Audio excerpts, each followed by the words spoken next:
Mic check. Welcome back to another episode of the Second Half Podcast. I'm your host, Jabari Saunders, and we are back with another great episode. Before we even get started with this next great conversation, be sure to hit that like button, hit the follow button, subscribe to this channel right here. Oh yeah, by the way, we dropped a little merch. Be sure to hit that link right below. Check us out for all of your merchandise needs. So without further ado, I got my guest sitting to the right of me, Mr. Noor Davis, who is not only the Associate Director of Sports Administration for the Big Ten Conference, also a former NFL player. So we get to dive right into that conversation. Noor, appreciate you being on, my man. Yes, sir. Yes, sir. So let's go ahead. Let's get back to the root of it. Like, where you grow up at?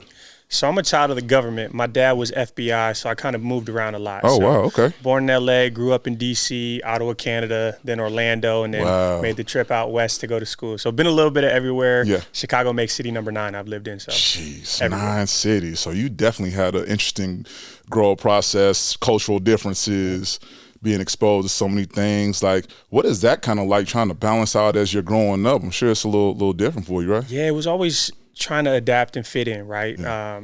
I was never that person that can look back and be like, I had the same friend that I had since kindergarten or elementary school because I moved around so much. But I think it taught me a lot. It taught me how to be worldly, understand different cultures, understand different people and their upbringing. Yeah. But it allowed me to make friends quick. Yeah. I still to this day, I don't know a stranger.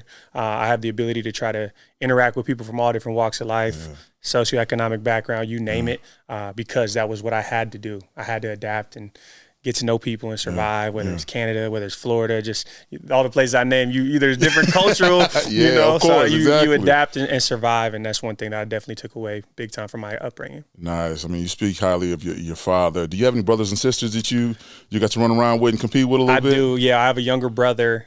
He's 21 now, so we have a little bit of a gap, 8.5 years, but I love little man. I was in his life, until I went to college. Of course. And so definitely missed a lot of his, formative years, unfortunately, living out my journey, but very proud of him and very proud of the man he's becoming. I love it. So growing up, moving around different places, did you only play football? Did you dabble in a few different sports growing up? Yeah, football was actually the last thing that came in my progression. I played every sport growing up. So my first sport I ever played was Taekwondo. Okay. So I grew up. It was very important for my family my dad had a martial arts background. So he's a 2-time black belt. So really wanted me to focus on that and the discipline and all those things. So I did that for about 9 years. Yeah. So I did Taekwondo, then it was soccer and basketball. Basketball was probably the sport that came the most naturally to me. I was always aggressive. My dad was always, hey, man, it's okay to pass to your teammates. But I'm like, Dad, if I pass, we're going to lose. I got to get shots up, man. I'm trying to win. It's a good point, but you got to pass to your team. It's rec basketball. We're in elementary school. Yeah. So football kind of came. I had to make a decision in middle school between Taekwondo and I wanted to play football and baseball. And so I had to give up Taekwondo in order to be able to do those and create those, 3 sport athlete, opportunities. And so I did football, basketball, baseball from the time I was 6th grade until I finished high school. So that became the path. Football, progressively got a little bit better each year, but it was still basketball was probably my best sport. Baseball I was most natural in, and football I had to put the more work into. But once I really put the work in, developed my body, matured, how it is as a young kid, get tougher, get more physically strong. You start to develop confidence. And then it kind of, I started to come on a little bit, out of middle school and then high school, obviously. Nice. So you were a three sport athlete, being able to compete at the highest level, right? Yeah. You play basketball, baseball, and football. Who was the one that ultimately put the football in your hand and allowed for you to just kind of make that decision, say, hey, this is the pathway, I got to go? Well, it was honestly my dad. Okay. My dad knew I was good at basketball. But I wasn't like yourself where I wasn't going to have, a choice of schools. It was going to be, hey, there's probably going to be small school opportunities, D2. But if you go down this football path, there's going to be multiple scholarship offers per year that a school can offer. And then obviously you'll have more of your pick of choices of schools. And so that was something that we kind of focused on and honed in on pretty quickly my freshman year of high school. Mind you, I was like a 5'10", 155-pound linebacker playing varsity at 13 years old. So I was undersized, but we knew it was going to take work. So and I was eating spaghetti and meat sauce for breakfast, lunch, and dinner. You was putting the weight on at that point. I had to put on the weight. I had to work. Me and my pops were, working out early in the mornings, late at night. It's in the garage, doing stuff on the outside our house, just running sprints, putting in work all the time. A lot of who I became as a football player, who I became as a man, is all testament to my father. Nice. Who I became as a student. And all those, we give that to Mom. Mom was very disciplined on who I was in the classroom and how I carried myself to create those opportunities to be able to go on. But yes, I went from 155 as a freshman to 180 as a sophomore to 220 as a junior to 235 as a senior. Because of spaghetti and meat sauce, breakfast, lunch, and dinner. that was the remedy. So it seemed like your dad had a bit of a toolkit already.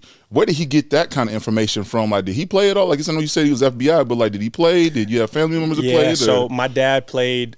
He played college football at Purdue and San Diego State, and then played professionally for 6 years. Okay. He played with the Giants and the Patriots. Played in the USFL, and then played overseas in Italy. Oh yeah, so he had the blueprint. He had the blueprint already. Exactly. He was like, here we go. We know what it is. We're gonna get this protein, these carbs, and put that stock on you real quick. Exactly right. So he was able to, teach the physical development, maturation, but also the technique. He was a linebacker. I ended up becoming a linebacker as well. So all the techniques, the ins and outs, he was able to impart all that wisdom to me. So I'm very, very grateful for that. And then you also had the balance. You had Mom over here also instilling educational values into you, which clearly has helped you along the way during your career as well as post. We'll get to that a little bit. But what was that impact that even she brought into the table for you to just kind of help with you on field and on court and things like that? Yeah, it was so important, and it's obviously changed my life. And obviously, shout out to Mom, shout out to Dad, shout out to my little brother, shout out to my family. But really, that discipline has taken me beyond sports. Absolutely. Right? The things that I learned, the intangibles, the work through football, the work through training, through basketball and baseball, obviously through that time of just putting the work in. I mean, there was times when, in the summer, I'd have I'd have football workouts in the morning, then I have basketball games, and then we work on some baseball drills. So there was days we were doing all three sports, and then we'd get in the gym and box and make sure our hands are right, and make sure everything was shows. It was always a lot of work, but then who I was outside of it was always a key focus on obviously my dad, but most importantly my mom, because my mom don't play. My mom was if you get a C or a D, not just in a grade, on an assignment. Oh wow! Like if you got a 70 on a quiz, phone's gone for a week. A 7 out of 10, or I remember there was a time I got a 3 out of 5 on a pop quiz because one question I didn't know, one question I put the wrong answer down. That was a D. Got a 96 in the class, but Mom said, I saw a D on your report card, hand over that phone. So those little discipline things have taken me very, very far, and I'm very grateful for those experiences. Putting that discipline in you early on, which I love. So let's get back to the field. I mean, basketball, I'm assuming you probably play AAU ball and competitively. Who were some of your teammates that you got to play with that, was still excelling or continuing to excel? Yeah, so on the basketball side, nobody that was super, big time, big names. But we had a lot of guys growing up in Florida that went on to play in a lot of the schools around the area. Some of the, smaller D1s, the D2s in the Central Florida area. So played against some really, quality basketball players, and was able to compete. It was funny.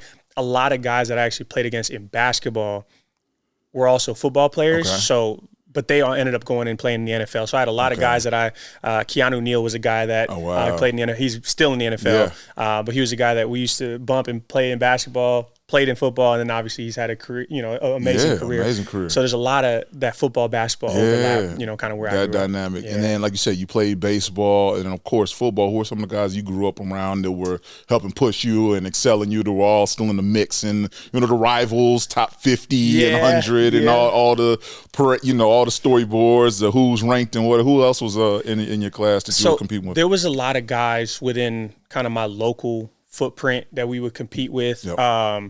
And they went on to have very successful careers too. But fortunately, I was a guy that became nationally recruited. And so I really started to try to compare myself and compete with guys, throughout the country, and, getting to know guys on the recruiting trail and developing relationships and friendships with guys who are now, one of my really good friends to this day is Jameis Winston. And I know we kind of talked about him. But we went on the recruiting trail together and became friends through Alabama official visits, and then playing in the Under Armour All-American game together, and playing on Team USA together, and just great relationships. And the same thing with guys that ended up becoming my teammates at Stanford. I was very grateful to have those experiences, interact with guys from the 5-star recruits, the top players in the country who are now superstars in the NFL or Heisman Trophy winners, Super Bowl champions.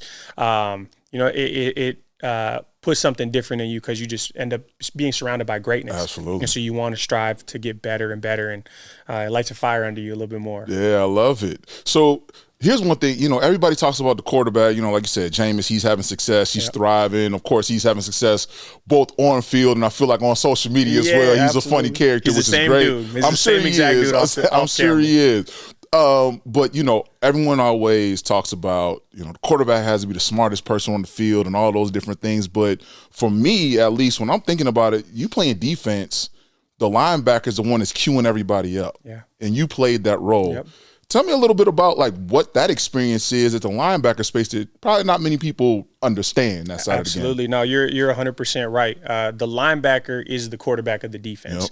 Yep. And so everybody sees that quarterback going up to the line and alerting things and killing things and saying let it roll, and Dax, Dax obviously, here we go. Yep. That's what the linebacker is doing for the defense. And so typically you come out of a huddle, especially when you're in college and in the NFL where it's, more advanced. There's maybe 2 or 3 calls in every defensive call. And so you see that linebacker is the person that's communicating to the front. So you come in, set in the front to the strengths of the offense. You're adjusting your coverage to the strength of the passing, where you have 3x1, 2x2, maybe a back offset. But then you're also changing coverages as you go. So what may have started out as a zone to the left and a match side to the right flips through motions. So a lot of the times, and that's why I laugh when I watch football, it's when you see the moving pieces and when you see big plays, and typically it's something that the defense did wrong. They didn't communicate. Somebody thought they were in man, but they were really in zone, or vice versa. So there's a lot of thinking, and so I think that's a kind of common misconception that linebackers or football players or defensive guys are dumb. Like, there's a lot of ins and outs, and then that's just all happening thinking, and then you got to go, and I got to go hit this lineman to get to this fullback to then get to the running back, and I got to chase down a running back, but also guard a receiver. Right, a receiver, a tight end is It's a thinking man's game, and so those that are obviously excelling at it are the best. The best what they do. Absolutely. I mean, and considering you clearly thrived at that space, right? You're thinking quickly. You were at the top of the game. I mean, you were Butkus Award winner in high school, meaning that best linebacker in the nation. Like, that's incredible. You know what I mean? So that means you had a high clip and value outright right then and there. Yeah, no, I was very grateful to win that award in high school. It was something that I never really envisioned. When I started off as a freshman at, like I said, 155 pounds, playing varsity at 13 years old. It was never something that I envisioned. And then I started to get recruited, and that still was not something that became super palpable. Like, it didn't seem like it was – I had the opportunity to have my choice of schools, even, finishing my junior year. But then once it started to roll in, it became something my dad and I kind of circled. We're like, hey, if this is an opportunity, I want to, play in an All-American game and represent Team USA and, potentially win the Butkus Award. You start to see yourself, go from watch list to quarterfinalist, semifinalist, finalist. Like, man, this is becoming, potentially real. And at a certain point, it's funny, my dad ended up knowing, like, they had to call him to communicate the surprise. So he knew that I had won, but we had been in the garage working out, talking about, hey, man, wouldn't it be amazing? He's like, yeah, it'd be awesome, man. Just keep working, Being real modest, like one day. Super modest. And then all of a sudden, the surprise came, and awesome. Mr. Butkus, and obviously living in Chicago, knowing his legacy here. May he rest in peace. He passed away almost a year ago. But he was one of those angels in my life that kind of saw something in me from a young age on who I was, not just on the field, but off the field. And I'm very, very close with his family to this day. So very grateful for that relationship. That's such a dope experience and inspirational moment. It's like you said, you started off a buck and some change, and you grew, put in the work, got the weight, did that, and you excelled, and you're at that space. So congratulations on that. That's a huge feat. So obviously you're playing at that high level. Now people are knocking on the door. The senior awards come in. what kind of choices did you have to make, and who was around to for you to decide where you were going to go? Yeah, so it's funny. I had very grateful my choice of basically any college within America. But it was funny. My mom was like, it's Stanford or Harvard. So she was like, I don't care if Nick Saban's calling. Yeah, really? I grew up in Gator country, so I don't care if Will Muschamp wants you up the road or, my childhood dream school was University of Miami. She didn't really care. I ended up taking visits. I committed early to Stanford May of my junior year. Okay. I still took visits to make sure, because you have to get academically accepted to the school as a student. Yep. So I wanted to make sure that I had, their opportunities if I didn't get accepted. Yeah. So I ended up taking officials to Bama, Auburn, and USC, Gotcha. And then took an unofficial to Florida, just right up the road. Yeah. But I still realized, it was funny, it was like very early. It was like, it's Stanford or Harvard, you pick, even before I even had the Stanford offer. But as time progressed, I realized that was the best place for me, especially going out there and visiting and being around those guys who were my teammates. Yeah. They were just the most similar to me and my upbringing and the way we talk. I just in the locker room, and I'm seeing guys who were Asian and Indian. I had never seen any Asian or Indian guys play football. Wow. The brothers were hanging out with the white dudes. The white dudes were hanging out with the brothers. Like everybody interacted, and it just became a place where I'm hearing them talk about medicine and politics and law and venture capital and all this stuff in the locker room. I'm like, man, I don't even know what venture capital is. I'm 16. But it became something where I'm like, this is a place that's going to stimulate my mind and create bonds. That was really important to me. No, that's incredible. Like the exposure there, I'm sure at Stanford is unreal. And I definitely want to dive into the Stanford a little bit. Yeah. But before we kind of get there, like what we talk about, recruiting visits, we know basketball, there's recruiting visits, they come in, they wine and dine you. From a football standpoint, you're at the highest, like you had Saban, you had, USC Muscat. What are like recruiting visits like, walking into these stadiums that have so much history and tradition? Like, what are those experiences like from a football aspect of things? It's like the program-esque that, it's awesome. Yeah. I mean, to be able to see some of those games and those stadiums and the fans, I mean, it's an incredible experience. Yeah. Wherever you go, whatever the school is, there's so much history and pageantry. Everybody has their different elements of culture. I would say one of my favorite and funniest experiences was going to, in 2011, my official to Alabama was when they played LSU in that greatest game ever played, 9-6. The game went to overtime. They lost, and then they ended up playing LSU for the national championship that year and won. So seeing that in that stadium was unbelievable. Just from the game standpoint, the competitive element. But Jameis was another guy that was on that visit with me on our official. Oh, nice. And so this is why I say it's funny. You go to the game, everything's, it's unfortunate they lose. The next day, Sunday, we actually have brunch at Coach Saban's house. Okay. And so this is like the guys, the 7 or 8 of us that were on the official visit. Mm-hmm.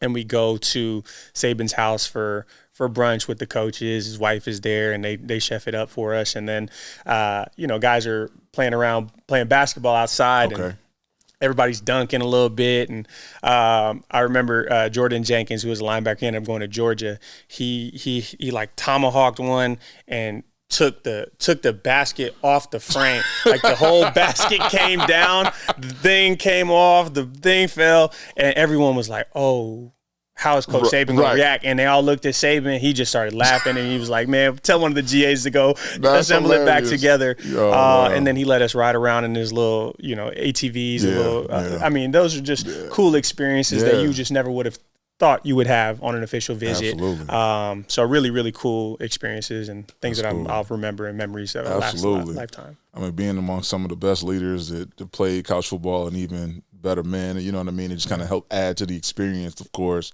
is incredible. And just something to just always have in your back pocket and toolkit, for sure. Absolutely. For sure. So let's go ahead and dive into Stanford. Yeah. And there's so much history and reverence there of just great minds that kind of stem from Stanford, but also just on the field there.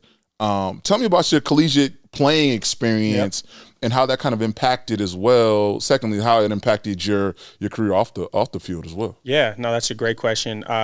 Was very grateful to be around greatness, to your point, right? Like you go there, you're surrounded by greatness in the classroom. You're interact with people that want to cure cancer and create the next billion-dollar startup and all this AI stuff. I mean, you name it, they're doing it. So you're surrounded by greatness, but then to come into the locker room every day and be surrounded by that greatness as well was awesome. I redshirted as a freshman, so I was able to, work and grow and learn from the vets and the guys above me who a lot of guys became, all Pac-12, all Americans, go on to the NFL. So you just see greatness around you. And it's not just in football, right? The Chiney Agumake is on the basketball team. Absolutely. You got Olympians, you name it. It's incredible. But from the football perspective, I learned what it took to win and to excel and push yourself from those vets. And I owe a lot of that, to even redshirting, right? You want to play, but sitting back and watching a team and learning and practicing and grinding against those guys and competing against a Zach Ertz and a Levine Toilolo every day in practice and All-American linemen. And, that was a special thing to be able to do at 17 and be able to grow and mature. And then that team, fortunately, my first year, we win the Pac-12 championship, win the Rose Bowl. And then my next year, we win the Pac-12 championship, lose in the Rose Bowl. So I learned from a young age as a 17, 18-year-old what it is to push yourself beyond boundaries and win. And that team, and that's where I give a lot of kudos. That team was not the most talented guys. Those fifth years, those seniors, when I first came in, they were a bunch of 2-3-star recruits, walk-ons who outworked, and they were dogs. And they instilled that into the guys in my class and the classes below us that came in as 4-star and 5-star. So they became super talented with the dog mentality, and that's why we were successful. And, fortunately, in my 5 years there, we went 53-13. That's wild. Won Pac-12 3 times, won 2 Rose Bowls, 4-1 in bowl games. Just an amazing experience, and a bunch of guys I'm able to watch. My teammates play on Sundays. So that's still so cool to this day. Exactly. No, I had a couple of guys who were on the podcast. Dennis Dixon and Garen Strong, who played up at Oregon. So they talk about just competitive in the Pac-12, and you guys were it was brutal. Awesome. So for you, playing, learning, growing, what is like a day-to-day look like in a life of a Stanford college football player? Like, what does that grind look like when you're going? Take me through, like, waking up in the morning, class or workouts, or like what that looks like, because I love to understand what that grind looks like. We'll wake up early, have a 7 a.m. lift. So basically, if it's an in-season day, it's a 7 a.m. lift, finish, get to training table around 9, finish training table, go to classes from, you'll say like 11 to 2:30, come back, get taped, go to meetings for a couple hours, go to practice about 4 to 6:30, go from practice to get some dinner, and then you hit the books and you're studying, you're locked in, whether it's working on papers, assignments, projects, sometimes you got to go to study hall, whatever it may be, but it's a all day, everyday thing, and then it's rinse and repeat. And that's the beauty of, I think, the experience, right? It taught us all how to work and put in the hours, put in the time. Even if you're tired, you just got to keep going. Even if you're exhausted after practice, getting treatment, you realize I still got to go home and crank out a couple hours worth of homework. And I think that's instilled a lot of great traits and attributes in myself and a lot of my teammates, because they're all doing a lot of really successful things and their respective fields, but it's all from the things that we learned for 4 or 5 years of just consistent habits. And, we were very grateful to have each other to be able to push maintain that and create, that accountability pair. Do you always have that discipline? Like, was it birthed from like high school grind, or did it start to develop just with the sequences of what you had to do on a day-to-day at Stanford? I would say it came mostly from my parents. Probably in high school is when it really became something I really had to be focused on, because my dad was always like, if you want to go to where you say you want to go, you're going to have to make sacrifices. You're not going to be able to go out on the weekends and, do X, Y, and Z. So I always worked. I never was that kid in high school that was really I three-sport athlete, was in all the AP classes. And then on Saturdays, I worked at Chick-fil-A, or I worked at Chick-fil-A for 2 years. It was my first job. Then I worked at a driving range or a golf course. And then I worked at a church where I helped a lot of, young kids that just didn't have, fortunate circumstances, a lot of underprivileged kids. So I did those things, and that was how I occupied my time. So Sundays was the day that I had to myself, and that was a little bit more training or cleaning, helping out mom around the house. Absolutely. And so it was always very, disciplined and regimented. And so carrying that into college, it became, you still learn, and you have that homesickness and that separation piece. But, I already kind of had that instilled in me that I was able to carry forward and just continue to harness and make better. Man, I love it. All right, so you're developing this routine. Clearly it's showing success on the field. Rose Bowl championship. Of course, you made it to Rose Bowl again. Those experiences.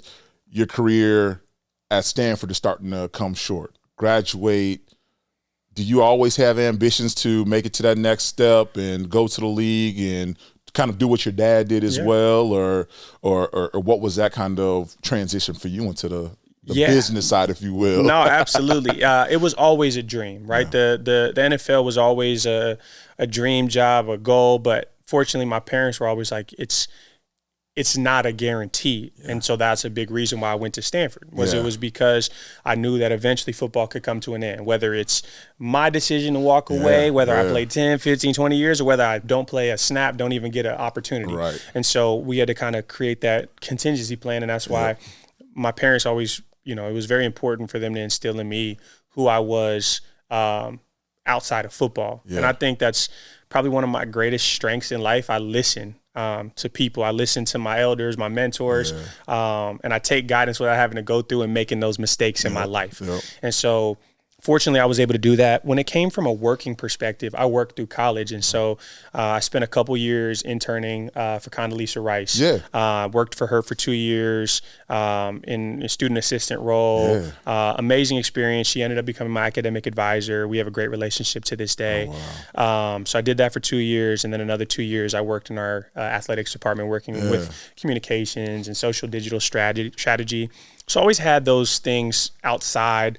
I helped co-found Stanford's Fellowship of Christian Athletes in Action chapter. So there was always things that I was doing outside of football, obviously still, focused on the classroom, and was able to get my bachelor's and master's while I was there. So it was always things that I was doing that weren't just football.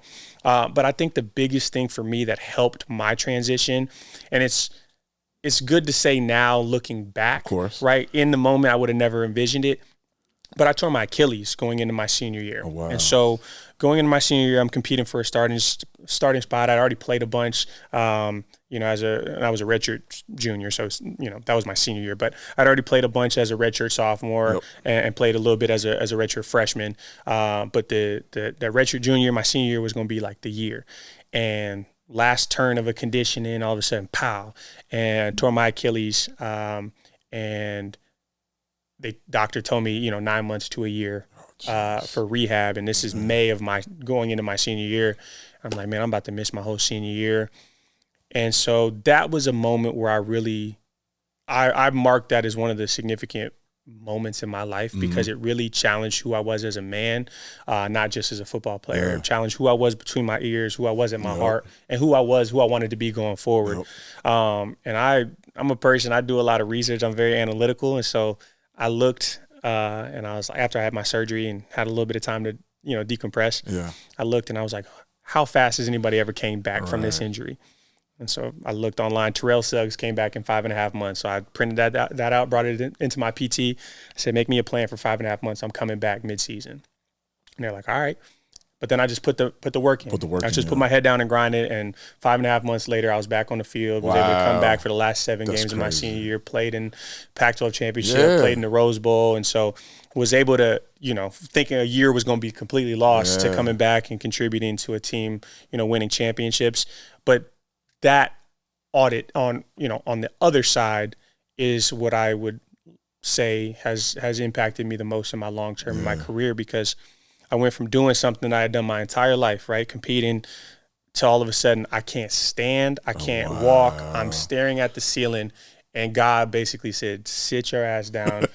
Who are you at your core? Yeah. And I had, through emotions, through tears, I had a lot of, challenges, but that in itself taught me, regardless of sport, regardless of football, I'm going to be okay. Yep. So I'm going to focus on who I am, what drives me, what I'm passionate about. And so it was one of those humbling moments where God it was one of those God whispers of like, you got to really focus on who you are away from football. Absolutely. So spending kind of 5.5 months on just getting myself healthy helped me tremendously on the other side of the sport. Absolutely. It's something about that space of having to humble yourself, of being, you're going full tilt the whole time. And all of a sudden, literally, like, because I tore my plantar fascia and it sat me down my senior year as well. So I empathize. I know exactly. Yeah. And then, like, you sitting there like, dang, I can't practice. I can barely lift. Like, I'm not as motivated now. But then there's something clicks like, no, you got to get back out here. Yeah. Like, I got to figure this thing out. And like you said, between your ears, that mental it becomes a little enlightening. It's scary. Yeah, it's very scary. It's very scary. Very and a lot, scary. But like you said, it's something about it that allows for you to figure out who you are and pull out that second gear for yourself of like, who do I want to be as a person? Absolutely. And that's the beauty of, I will say, the ugly side of the injury, but it's also the beautiful side of it that kind of helps enlighten you in your pathway and figuring things out as well. It'll make or break you. And if you choose to let it shape you and mold you, I truly believe people that come on the other side of it are better people, not just better, because they don't take things for granted, right? Yeah. Like I'll never forget just laying up in my bed, not being able to stand or, hopping around on one leg just to have to go to the bathroom. Yep. And then just talking to God and being like, God, when you make me healthy again, I will never take another conditioning day for granted. I will never take another 2 a day for granted. Exactly. And then going out there and, fast forward, I look back and I can say that I truly was grateful for, all them days we had them tough conditionings, things I used to be like, oh my God. I was like, man, I remember when I couldn't even stand. So 2 a days, I was grateful just to be out there, and it changed my perspective and it made me a better person for sure. Absolutely. I love that. So, which also it sounds like you continue to develop that spiritual connectivity to God and just searching and understand, like, where did that even inspiration and like, how did you start to develop that? Yeah, I was always something, faith is incredibly important to me. It was something my parents had, instilled in us from a young age.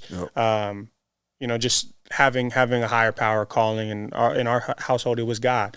And being able to study and do all those things. Mm-hmm. I would say, for me, my upbringing was a little different in terms of religion. Okay. Like, I'm very faithful, but religion was always a little difficult because I grew up in the South. And so having a white mom who's from Eastern Europe and, a black dad and 2 black kids, we weren't necessarily accepted in all the churches we went to. And that was always something that I struggled with. We go to the white church, we kind of getting looked at a little crazy. And then we go to the black churches and they're looking at my mom a little crazy. Mm-hmm. So it's something we kind of, I tapped into internally within my, the 4 walls of our home.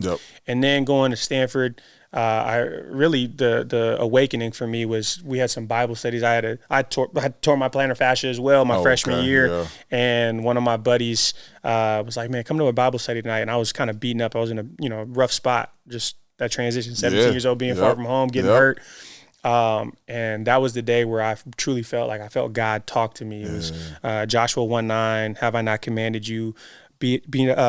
Do not be afraid. Do not be discouraged. Be strong. Be courageous. For the Lord your God is with you wherever you go. And that was one of those things where I heard that, and it was as if God was kind of like, "Hey, you're gonna be all right." And that kind of awoke in kind of the faith side, and so that to me helped encourage me in those times when other things like the Achilles happened. I started to. I think there was probably a week when I was kind of like, woe is me. The golf cart service forgot to come pick me up to take me to class. I'm looking forward to like getting out of the damn apartment because everybody else life's moving on. My roommate, my teammates, they come check in on me, but they're at practice, they're at class. I'm just stuck. And I remember there was some times where it was woe is me. And then I really just had a reflection where I was like, man, this is so minuscule in what else is going on in life. There are so many people that have so much worse going on in life. They would, as long as terrible as it is to be hurt, they would much rather be hurt playing, going to Stanford, being on a football team, being in the community. And so I was like, man, I just need to be grateful. Even though it's rough, I got to be grateful. And that really helped me a lot, shape my shift. Yeah, that's great. All right, so graduate, play in the Pac-12 championship, NFL's calling, you get the opportunity to suit up. Yeah. What did that look like for you in that journey? Because unfortunately, not everybody gets the opportunity to go to the draft and see their number and name on the screen or anything like that. Tell me your experience and what that looked like for you. Yeah, so it was an interesting experience. So coming off of my last game in college, we played in the Sun Bowl, and then I went and trained, and it was also an interesting experience because I got hurt in the Sun Bowl. I tore my rotator cuff, but I played through it. And I knew something was off with my shoulder, but I was like, man, I'm just going to keep going. And so going into what I thought was going to be a very healthy pro day process, getting, healed and getting ready, became another challenge, right? And I'm training and I'm getting ready for the draft, but I'm also rehabbing. And so doing all that stuff and then, thinking you're going to sign as a free agent, or if you don't get drafted, I knew I was, either going to be a 7th round pick or an undrafted guy. And the only calls that came were rookie minicamp tryouts. And so that was something that really kind of was like very surprising, just based on my communications I had with my agents at the time. And so I went and worked out for the Vikings, went and worked out for the Colts, went to their rookie minicamps with their guys, and played well in both places. And Minnesota was like, if somebody goes down, we want to bring you back. Okay. But, to think that my opportunity to play in the NFL was just that was it at a rookie minicamp was disheartening. And so I go back to the Bay Area and, I was like, man, I'm not going to put these 2 degrees to waste. So I'm going to go start working and working at a job. So I start applying and getting all this stuff. And then I end up landing at a tech startup called Rubric. Okay. And so I go there to start on my first day. It's a Monday. It's July 24th. I start there on July 24th and go through all my onboarding and training, and then I go home and something it was just one of those things where like, man, something was speaking to me. Yeah. And so I look online and a player with the Vikings, one of the linebackers that was in the minicamp with me, he got hurt. And so I'm like, make a call. I call my agent and say, make the call. So go to work, the next day, go to work one more day. And on Wednesday, I'm sitting in, it's my 3rd day on the job. Third day on the job. I'm sitting in a meeting, onboarding, and all of a sudden my phone rings and it's the Vikings. And they're like, hey, we want to bring you in for a workout. So I said, hey, here's the situation. And the job was super, super cool about it. So they let me go. I go the next day, Thursday morning. I try out for the team. They signed me right after. I had to call them and say, hey, look, I'm not going to be able to come back to work. y'all going to have to figure out another plan. But like if anything, if this don't work out, I'm coming back to the job. They're like, we've never had a player, a person leave our job to go play in the NFL. But we got you. Yeah, so they were super gracious, super cool. I went and ended up making it there for the day 1 of training camp. Nice. And had a great experience. Was able to compete against a bunch of amazing players. That team ended up, that was the Minneapolis Miracle year. So that was the year 2017. So probably one of the best teams Minnesota's ever had, top to bottom. But for me, it was just, I knew I was coming in as an undrafted guy. Mm-hmm. So for me, I wanted to earn the respect of my peers. So I'm going to go about my approach in a disciplined, diligent manner.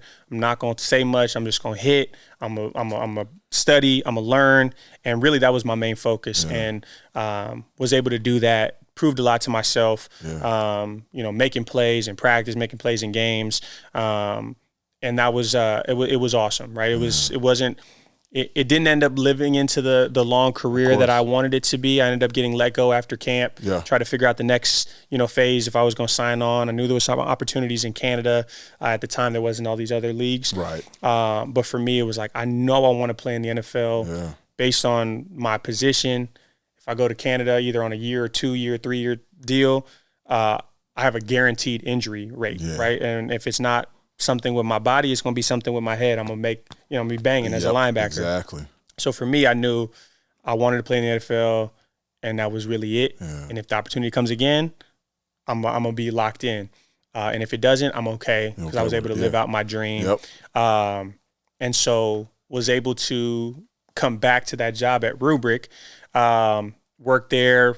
Unfortunately, no calls came for a futures deal going into the next season. So I decided, hey, I'm gonna focus on the next chapter of my life. I'm 22. I'm healthy, and let me focus on the next phase and who I was and who I wanted to be in my career. And so I just instilled a lot of those fundamentals and habits that I learned in football into the corporate world and allowed me to be successful. Nice.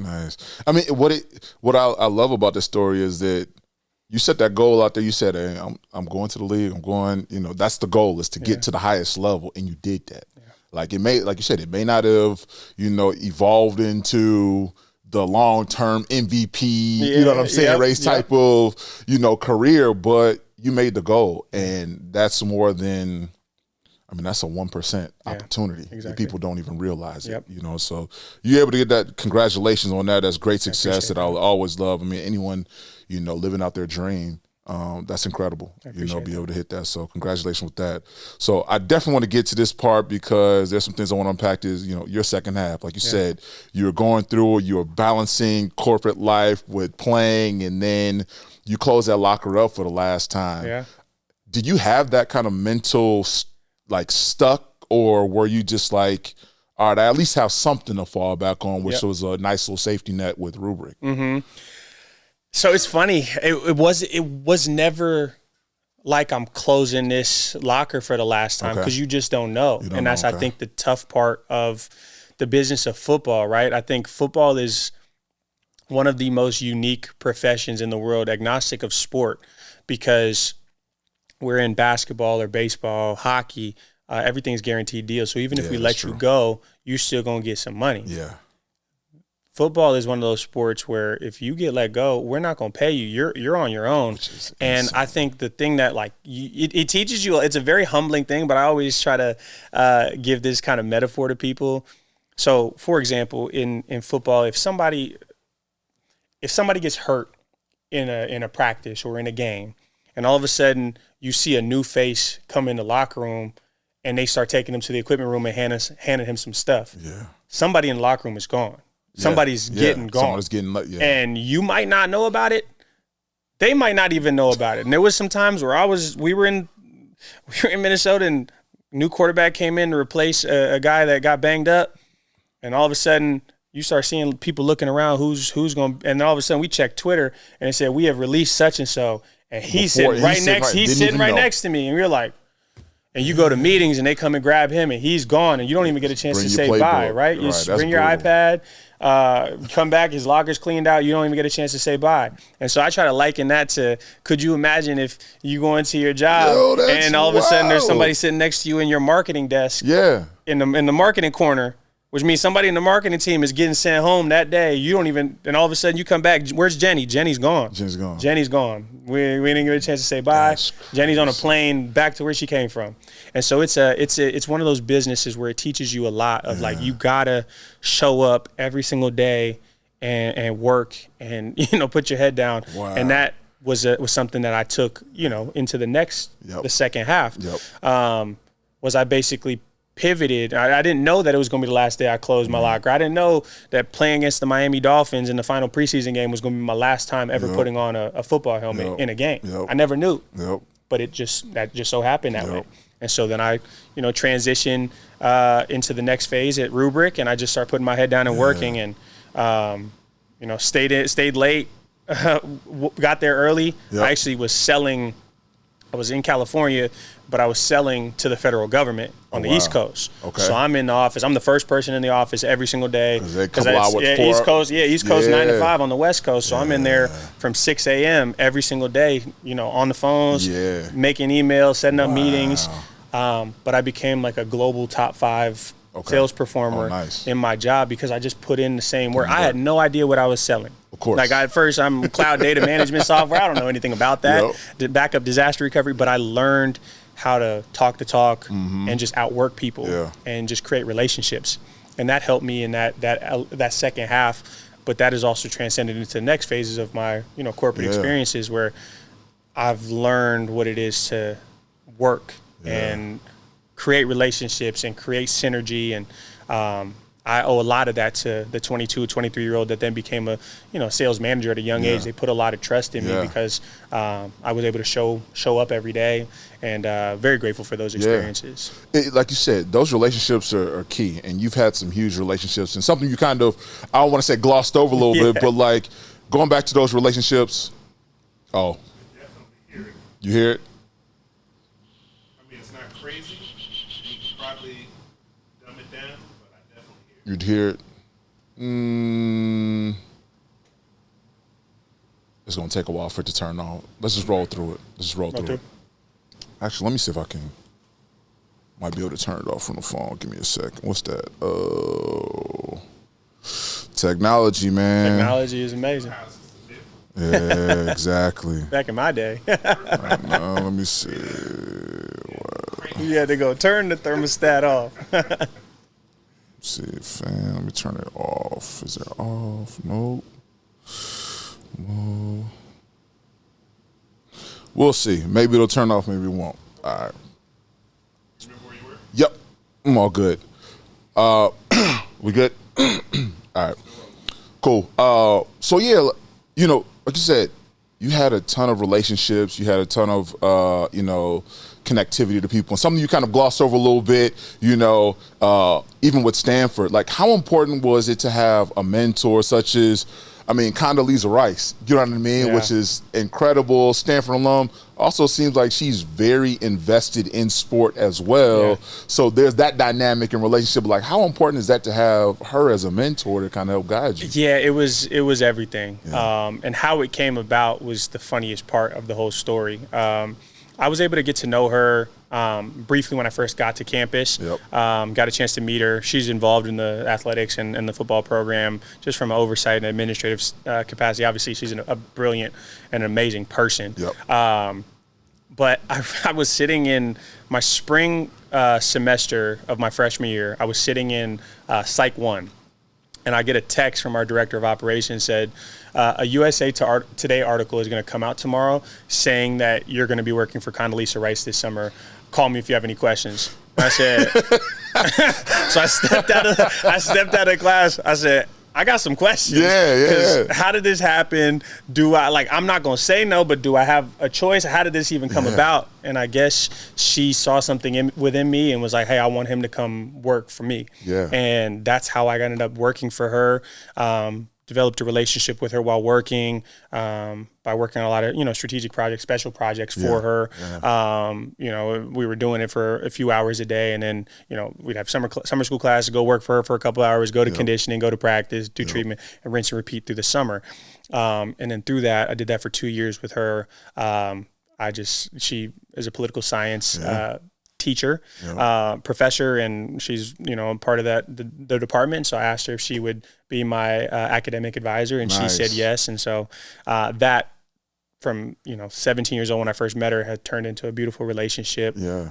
Someone who I, still reach out to, still talk to. Absolutely. And just very grateful for, the impact that she's had on my life, because she saw something in me the same way. There's a few people in my life, I call them, kind of the angels in my life. Yeah. Mr. Buckus was one of them. Yep. Condoleezza Rice was one of them. And then I know we'll probably talk about it a little bit more, but Kevin Warren is another one of them, where there were people who people in positions of influence who saw something within me before I really saw it within myself. Yep. And so very, very grateful for our relationship. Yeah, that's awesome. Just having that person to just be able to pick up the phone, shoot a text to, or call, but knowing that she's also on the other side running the United States and foreign and all, you know what I mean? Yeah. Like, just having that access, and people don't realize how important just having that connectivity. Yeah, I would say one of the funniest stories, I did a bunch of different work for her, but one of the funnier stories, there was a time where her iCloud contacts in her phone duplicated. Okay. And so they came in, was like, we need you for today to go through and delete all the duplicates because it became ridiculous. And having her phone for 3 hours and scrolling through that contact list was one of the coolest things I've ever seen. I'm like, how does she know? Oh my God. Just to see the numbers and knowing that, by picking up this phone, she can contact probably reach out to any person all over the world in one dial. It was really, really, that was one of the cooler experiences I've had. Oh, that's a phenomenal experience. It's just something so minuscule. But like, wow, she got his number. Oh my God, how does she have her number? No, that's great. Oh, that's awesome. And like I said, I think she's an investor into, Denver Broncos, right? Yeah, exactly right. I remember, so she's connected to football. She loves football. It's funny because she's like a lifelong Cleveland Browns fan. Really? So now I'm sure that relationship is a little bit different now with having ownership with the Broncos. But she's always been. She's a brilliant football mind, brilliant sport mind. So she loves sports. Nice. So time at Rubric finished up, of course, all the learnings from working at Chick-fil-A and pushing fries and chicken sandwiches and all that good stuff and Rubric. And then, so what was your next step in your next journey? Because you were kind of in that space, but also did you kind of have a plan in place of figuring out like what was next or where your trajectory was going to go? Yeah, for me, I knew I always wanted to work in sports. That was always my childhood dream. Ever since I was a little kid, I wanted to become a lawyer and I wanted to work in sports as essentially a businessman, an executive in sports. So those were always two dream jobs ever since I was like 13 years old when my mom sat down and was like, what do you want to be? That was it. It was either a lawyer or a sports executive or both. And so that was always the plan. And I was like, man, how do I get into sports? How do I crack in? Because, it's a highly saturated industry, very, very high demand, but low supply. And so during my time at Rubric, I was able to climb and excel, but I wanted to move into a role where I could close on deals. I was basically the guy curating and producing deals, and then somebody else was the person that goes in and closes the deal. So I ended up taking a job at a company called Darktrace in the cybersecurity space. And so I started there, and the Darktrace experience is very similar to the start of Rubric. I go there, and I'm there for 2 months, and then all of a sudden I get a phone call. There's an opportunity with the Detroit Lions that is about to be open. Are you interested? I said, absolutely. So I go out and interview for a job with the Lions and have a very, very great interview. And afterwards, they're like, hey, we'll let you know in about 2 weeks, our decision. I land the next day. I go to work.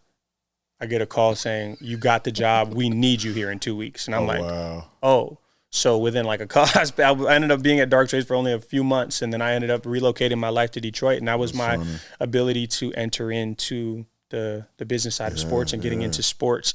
And so I ended up working with the Lions for a year in 2019, working for the general manager. So, doing everything from scouting to player personnel to transactions to hosting free agents to hosting draft picks to, just you name it, I kind of did it. And I was unfortunately that guy that you always see on Hard Knocks that was the guy that ended up, hey, come get your playbook. I was that guy. I've been on the other side, so I got a chance to experience both sides. But it was one of those things where I knew probably long-term that wasn't necessarily what I wanted to do, but I wanted to understand how the football operations side and the player personnel side works on the football side. So you're the person that's handing the playbook over to them, walking them to and from. You knew that wasn't what you wanted to do long term. So you spent that year with Detroit Lions.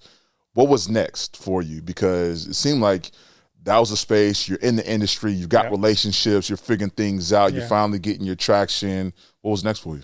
So it was interesting, right? It was one of those things where I knew that wasn't necessarily what I wanted to do long term, but I was able to be a sponge and grow and gain a lot of information, relationships, interacting with the coaching staff and medical, you name it. I kind of was around that, but I knew I wanted to pivot to the business side. And so I wasn't sure how that transition was going to happen. And like I said, there's certain angels that come into your life the same way I talked about, Mr. Butkus and Condoleezza Rice, Dr. Rice, is the way I view Kevin Warren. And so Kevin Warren, when I played for the Minnesota Vikings, was the team COO. Okay. And so when he was on the team, I had 2 conversations with him, truly. One was in the locker room. We kind of spoke and I expressed what I wanted to do long-term outside of sport, wanting to get into the business side of sport. Yep. And the other was just in passing in the hallway. We exchanged information, and he was like, let me know, whatever happens in your life, just keep me keep me posted. So I didn't really think anything of it. But when I got the job with the Lions initially, I sent him a text to say, hey, I just got a job with the Detroit Lions. I'm looking forward to, working in the sports industry, knowing he had worked for the Lions, prior to his multiple roles that he's had at that point. Didn't think anything of it. So that's in February. I'm with the Lions. I was kind of going through those same ebbs and flows, kind of emotional faith tapping in. Hey, how do I pivot? How do I get to the business side of sports? And I can't make this story up. One day I was walking into the bathroom, and as I'm opening the door, he calls me, and I'm like, I haven't talked to this man since I sent him a text. Yeah. And I debated screening it, but I was like, man, this guy's a hard guy to come by. I'm like, I got it. I'll hold it. So I picked it up, and he's like, hey, I just got named commissioner of the Big Ten. And I want to create a position for you to come learn and be alongside me, and be able to grow within your career. He's like, I'll give you a week to think about it and, pray about it. And I was like, I don't need a week. I'm about to say. I was like, I don't need a week. I was praying for this opportunity. And so, I was curious. I'm like, how did this even come to be? And then obviously I ended up relocating to Chicago. I come to work for him, and, he tells me, and to actually tell it in front of a audience at dinner, but basically was like, when he was when he was on the team, I was watching how he moved. I was watching how he showed up. I was watching how he worked at practice, how he created relationships, how he treated the kitchen staff, the janitors. I watched everything that he did, and I knew that one day I wanted to hire him. And to me, that was just something I'm incredibly, to this day, incredibly grateful for. Because like him, like Dr. Rice, and like Mr. Buckus, they saw something within me, and I'm incredibly grateful for the opportunity, and that's how I got to Chicago. That's how a lot of things have happened in my life since was just because of that opportunity to come here. And so truly grateful for that. I mean, you never know who's paying attention. You never know who's, studying you or looking, whether it's someone who might be interested in following you, but then also somebody who's looking to pull you in. I mean, for somebody like Kevin Warren, who's now the president of the Chicago Bears, former, commissioner of the Big Ten Conference, like to have him to validate you, something you prayed about. But not only just, I'm going to put you in this position. He said, I'm going to create a position. And you'll be right next to me because of the work ethic that you put in. Which that's incredible. Like, that doesn't happen every day. No, not at all. No, not at all. And I'm still, very grateful, obviously. It could have been many other people. And so many other, but the fortunate reality of obviously that role, I had to come in and do a really good job. And I know we'll talk more about that. But I'm grateful because me coming in and doing a good job in that role now created opportunities for more people after me to come into similar type roles. So very grateful for obviously what he did to open the door for me, me having to do a good job to open doors for others, and hopefully continues to cycle to create opportunities for people that look like you and I, or people that just don't look like the normal people that are in the industry. So very grateful for what his vision was, because it didn't just impact me, it's impacted multiple other people.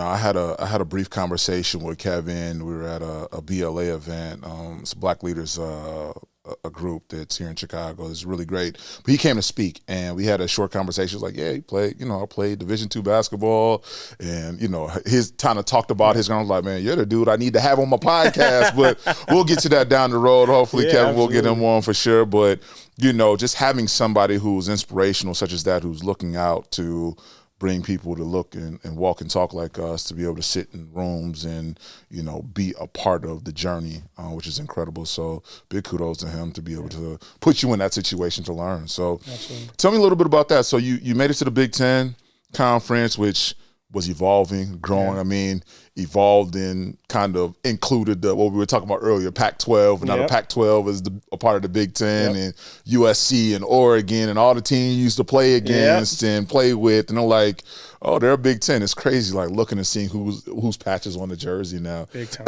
Like even with the SEC, like I'm like, Texas in the SEC now, what is going on? It is crazy. But what was kind of your day-to-day as Kevin kind of brought you over there to kind of help work with the Big Ten Conference? So for my first 2.5 years, I worked very closely alongside him. So in kind of like a chief of staff type role. So I split about 2/3 of my time with him and his office and helping him on special projects, executive functions, strategic elements, the things that he wanted to do. And then the other third was I kind of spent time in other departments. So ironically, I started there in February, and then a month in, pandemic hits. And so we had to navigate the pandemic. We had to navigate a lot of different things in my first year that was very different. It wasn't something that I initially had expected to experience, but was able to learn a lot because you learn how to grow through fire. I truly think that, he endured his crucible within 70 days of his time on the job. Yeah. And then what he was able to do on the backside, what the conference was able to do on the backside was incredible. Be able to add, 2 new schools and get a new media rights deal and have teams competing in all different, sports, winning championships. It was really cool to be able to experience and watch kind of his vision come to life. From what he wanted to do with the media rights deals to mental health to financial literacy to coming out of with George Floyd and creating equality coalitions and creating platforms for student athletes to get out and vote and really talk about who they are and be leaders in their respective fields. It was cool to see that vision from a young age come to life. And so fast forwarding, I was able to take on events and operations roles, working tournaments and championship games, and gaining sport oversight. We're managing cross-country, indoor and outdoor track and field, men's gymnastics, and now women's tennis. And now I work in our legal department as well. I first started off working at the Big Ten for about a year, and then I was like, I want to go to law school, and was able to do that. And now I can sit here saying that I'm done with law school and, about to graduate. And so, those are a lot of cool parts of the journey that I've experienced over the past almost 5 years. I got you. So, like you said, you were able to finish up your law degree. Congratulations on that. You ended up going to Loyola, correct? Correct, Loyola Chicago. Nice.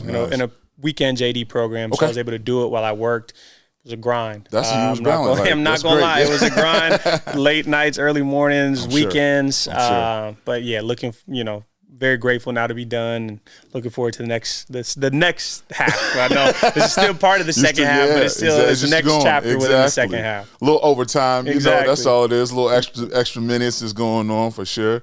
So, that JD degree that you have, what were you kind of expecting from that? Because not everyone in the sports industry is like, I'm going to go. Most people go, I'm going to B school, or I'm doing something that specializes in sales or getting some sign-on certificate. But you decided to go JD. What do you expect to kind of do with that to kind of help elevate your career in the long run? Yeah, honestly, I'm interested in law. I've always been interested. And one of those things where I talked about, the things that I had set out as a young kid. And I'm a very, dream big type of person. I've always been a person that, if I dream something, I want to follow through and pursue it. My favorite quote is dream big and follow through even bigger.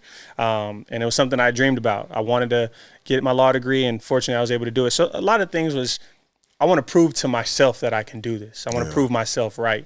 And so applied, got in, and was able to, grind the last 3.5 years to get it done. Yeah. The thing for me was I do have interest in, the practicing law side, but for me, it was a chess move more than anything. I looked at a lot of the people that were in positions of leadership that I envisioned and dreamed of being, the Adam Silvers of the world, in my seat, Commissioner Warren, now the Commissioner Petiti, guys who were in roles that I aspired to. Were lawyers. They are lawyers, and they are not necessarily practicing law, but they can sit in any room and understand the negotiation side, understand the legal ramifications of everything. And so for me, I wanted to be that. And so I figured that if there's a path that makes me a little bit different, but ultimately it creates more mobility and different paths in my life. You know, if I wanted to go corporate, I could. If I wanted to go practice law, I could. If I wanted to become an agent, I could. I still want to stay down the sports business side, but want to be able to use that and leverage it in the work that I do with negotiations, with contracts, with making sure we assess all risks. But more than anything, and for people that are interested in law school, I think it changes the way you think. Like I feel like I'm a different thinker now than I was, 3.5 years ago. Yeah. And, for all the people that are, wanting to go to law school or lawyers, there's so many different avenues that can change lives and impact communities and, protect people. And that's the thing, the beauty that I probably learned through law school. I didn't really know just how many different ways the degree can go that I didn't necessarily know when I first started. So it was pretty cool. Man, you thrive and you killing it, which I love to hear. I mean, you're hitting all the marks. With this last question, one thing, as we know that there's so many young athletes that are up and coming, there are current athletes and even the ones who have finished their career that may be stuck or still trying to figure it out. What's some of that advice that you've learned like through your journey that you can impart on them to just kind of give them that inspiration that you feel like would be valuable for them? Yeah, I would just say there's 3 quotes that I really live by, and these are things that I think are helpful tidbits. Dream big and follow through even bigger, right? Like, there's never a dream that's too big. Dream for the moon, right? Yeah. And then put the work in, right? Don't just dream a dream and then just say, it's going to come. Yep. You got to really grind and try to make that dream materialize. And then once you make that dream materialize, go dream for something else and then go make that. It's a constant pursuit, right? I think that's one thing. And, obviously, no one gets there alone. You have to seek mentorship, allow guidance, allow people to shape you and help you grow. The other piece is I know I kind of talked about, is prove yourself right? Yeah. There's everybody in life. I think too many people in life are trying to focus on proving somebody else wrong. Yeah.